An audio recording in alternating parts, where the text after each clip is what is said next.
નમસ્કાર, જય હિન્દ, જય ભારત. હું યુવરાજસિંહ જાડેજા. કહેવાય છે ને કોઈ ચમત્કાર વગર નમસ્કાર એ શક્ય નથી. આજે એવું જ થયું. જે સમયે આદિવાસી સમાજના જે બાળકોની જે શિષ્યવૃત્તિ સરકારે રોકી રાખી હતી અને આ જે આદિજાતિ મંત્રીઓ હતા એ એવું કહેતા હતા જે તે સમયે ભારતીય જનતા પાર્ટીના કે ભાઈ આ ખૂબ નાનો આંકડો છે. જે લોકો આંદોલન કરે છે એ યુવાનોને ગેરમાર્ગે દોરે છે, આદિવાસી સમાજને ગેરમાર્ગે દોરે છે, ભરમાવે છે, ભટકાવે છે. આજે એ જ ભારતીય જનતા પાર્ટીએ થૂકેલું ચાટ્યું છે. કેમ કે જે આંકડાઓ જે રજૂ કરવામાં આવ્યા છે ગતરોજ આદિજાતિ મંત્રી નરેશભાઈ પટેલ દ્વારા જે જાહેરાત કરવામાં આવી છે, જેમાં કહેવામાં આવ્યું કે 1,13,000 વિદ્યાર્થીઓને 460 કરોડ કરતા વધારે અમે શિષ્યવૃત્તિ ચૂકવીશું. તમે વિચારો, આ 1.5 વર્ષ આંદોલન કરવું પડ્યું, ત્યારબાદ આપણી શિષ્યવૃત્તિ ચૂકવવામાં આવી છે. એટલે આ ભારતીય જનતા પાર્ટી છે એ આદિવાસી સમાજના વિરોધી હંમેશા રહી છે.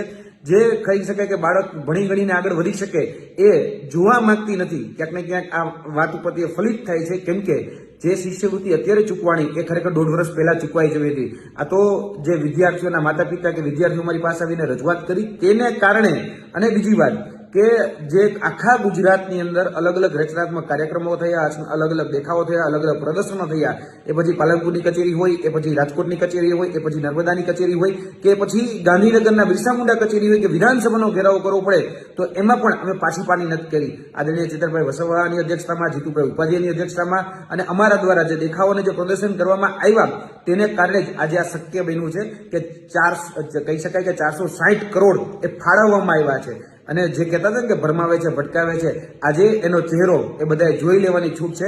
કેમ કે જે એવું કહેતા હતા કે ભાઈ આ જે બહુ નાની રકમ છે, આમાં વિદ્યાર્થીઓને કોઈ અન્યાય નહીં થાય, આજે એ જ લોકો ક્યાંક ને ક્યાંક આત્મશ્લાઘા કરી રહ્યા છે, પોતાના પાર્ટીના ગુણગાન ગાઈ રહ્યા છે. એટલે આ તાકાત છે એ આંદોલનની તાકાત છે, એ આદિવાસી સમાજની એકતાની તાકાત છે. આજે આદિવાસી સમાજે એક થઈને આ બાબતે લડ્યો, એટલા માટે આજે આ શિષ્યવૃત્તિ ફળવાણી છે.